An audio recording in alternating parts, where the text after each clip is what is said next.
Welcome back, everybody. Angie Horkin back with us from the Beef Council. We're going to talk about the in-roast to do this holiday season because it's new, just out on the market about a year or so, year or two. It's kind of a new thing to do. Here it is. You're going to be seeing it a lot this holiday season. And if you like a New York strip steak, this is going to be the roast for you. So tell us a little bit about it.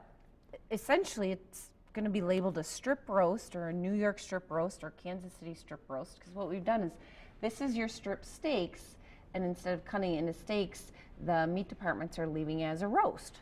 So, and it's a tender cut, you know, because strip steak's very tender. Right. Super on the grill. Right. So we're going to cook it, bake it, or roast it exactly like a prime rib or a tenderloin. So we're going to do the roasting pan, the rack, but it's going to give you that different flavor, that New York strip kind of texture. Yep. And so if, you know, if when you go to eat, if that's the steak you like, You're going to love it. try one of these. Yeah, very cool. So this is almost a 4-pound roast. You say it's also a little bit more reasonable than the standing rib roast. It is. I think, you know, Festival will have it in their flyers, and it might be $7 to $8 a pound. So look for it. Yeah.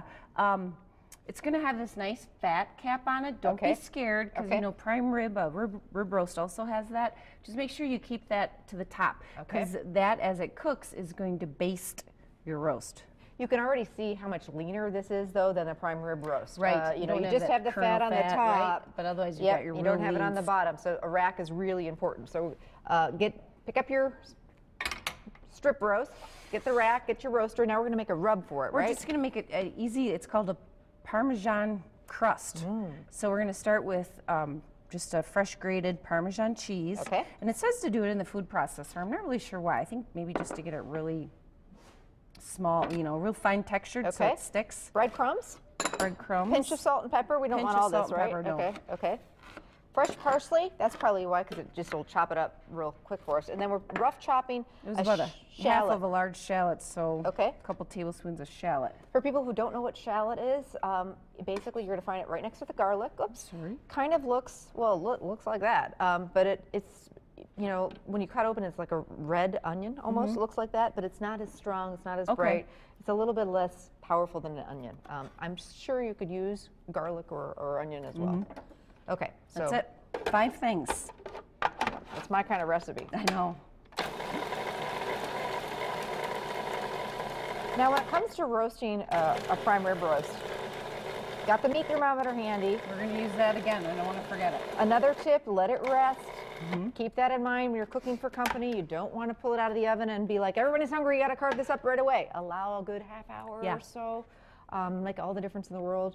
And the other thing is I'm a firm believer of not putting that roast in the oven ice cold. Pull it out and let it sit on the counter for a little bit. An hour. An hour. That's not enough time for anything scary to happen to it.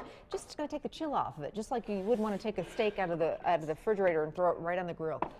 It just warms up a little bit. It's going to get a nice sear that way. So this just goes right on it. Coat it. The top, the sides. You don't have to coat the bottom. Just get it all the way around there.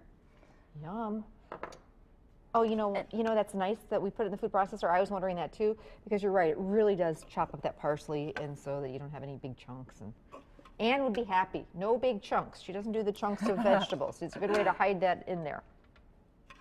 Oven temperature. 325. Okay.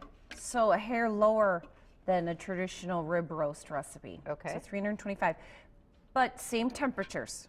So watch your meat thermometer. You could probably even go with the 20 minutes a pound. Okay. And then watch your meat thermometer. So pull it out at 135 for a nice pink medium rare. Stick it right in that center. And let it rest. Stick it right in that center. There. All right. No cover, no water. This is a dry roasting. Okay. We're not braising. Okay.